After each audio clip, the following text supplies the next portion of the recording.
Good day mga boss, matapos nga ma-trade itong si Calvin Abueva sa Northport Batang Pier. Ayon nga sa isang ulat, hindi na nga ito maglalaro para sa Northport Batang Pier at posibleng ilipat na agad ito sa Barangay Ginebra, San Miguel.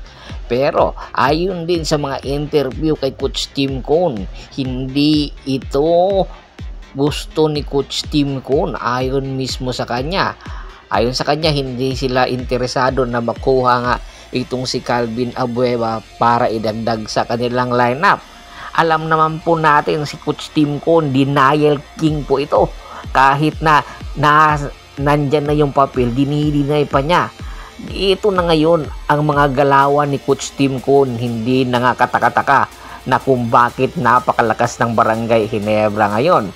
Tanging ang Barangay Ginebra na lang ang hindi pa nakakagawa ng move ngayong season or the Philippine Cup para sa isang trade.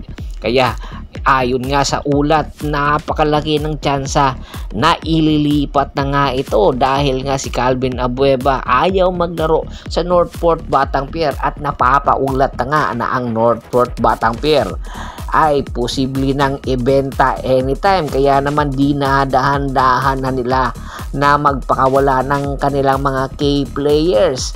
Inuna na nga nila itong si William Navarro, si Arvin Tolentino at tiyak mayroon pang mga kasunod na trade na posibleng bumulaga, especially itong si Calvin Abueva.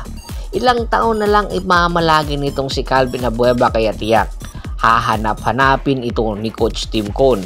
Samantala, ayon din kay Idol Snubadwa, matapos nga aprobahan ang trade kina Jordan Heading at Mikey Williams, ayon mismo sa isang kuliglig niya, 2 laro na lang ay posibleng maglalaro na itong si Jordan Heading. Kumbaga, ginagama pa daw muna neto ang sistema ni Coach Chat Reyes. Paghahanda nga ito ng tropang Giga sa posibleng pagkuha nila ng pangatlo nilang kampyonato or Grand Slam.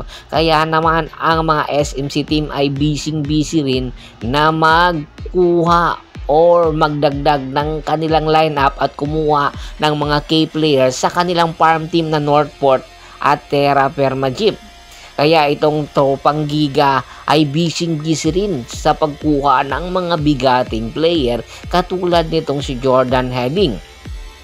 At ayon din sa balita, itong si Mikey Williams, tanging or mismo daw ang may-ari ng Converge Fiber Exers na si Dennis Oy ang nakikipag-negotiate kay Mikey Williams na pumirma na at lumipad na pabalik ng Pilipinas at anytime mag-umpisa na, dahil nalalapit na nga ang deadline ng PBA Philippine Cup na kung saan June 16 nga ang deadline na hindi na po pwedeng baguhin pa ang lineup ng bawat kupunan. Kaya ngayon pa lang under negotiation na at mismo ang may-ari ng Converge ang nakikipag-negotiate kay Mikey Williams kung ano ang dapat gawin, dahil syempre tatawad ito ng mas malaking halaga si Mikey Williams, pero dapat maganda rin ang kanyang ipapakita dahil nga target nga ng Converge Fiber Exers na makapasok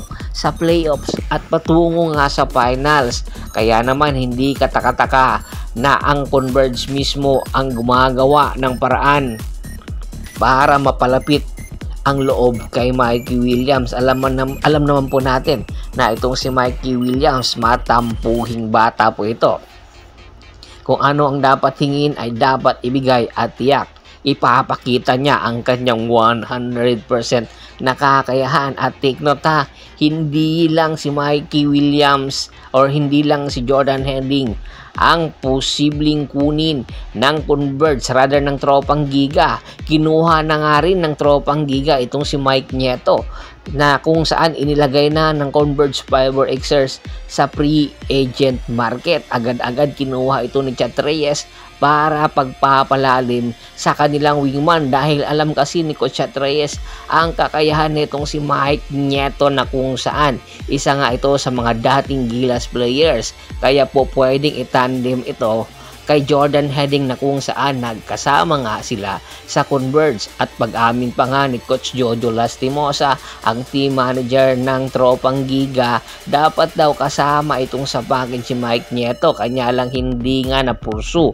Kaya hindi katakataka na inilagay ito ng Converge Fiber Xers sa free agent market. Agad-agad sinunggaban na nila at hindi na nagpatumpik-tumpik pa. At take note, isa rin big man ang posibleng kunin ng Tropang Giga pagpapalalim sa kanilang lineup at nakikipag-negotiate na rin sa Trera Permajip para sa serbisyo nitong si Christian Standhardinger. Hindi na nga sikreto na interesado nga itong si Chat Reyes na makuha itong si Christian Standhardinger.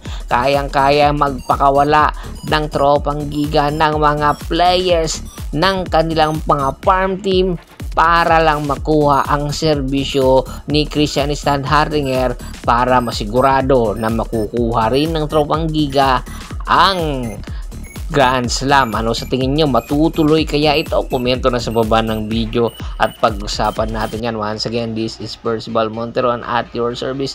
Don't forget to subscribe my sports channel at don't forget to click the notification bell button para nga maging updated palagi sa kwentuhan. At bago pa mo natin tapusin ang ating kwentuhan, shout out muna tayo sa ating mga solid na followers na laging sumusuporta sa atin. Kay Kagawad Cats ay kinudukusin ng Hagonoy Bulacan, Anthony Lucky Alon at sa Lucky Alon family, Adrian Dulay at sa Dulay family, Jerome Sideño, Ricky Lanza ng Ricky Rider TV ng Tansa Cavite, Julius Roche, Michael Rosalado, Telemart Pangilinan at Michael Pangilinan ng Apalit, Pampanga. Pakibisikita na rin po ng Facebook fanpage ko na Press PH, Paul Goso at Bostor para po maging updated kayo palagi sa lahat ng sports balita. Hanggang sa muling kwentuhan, maraming salamat po.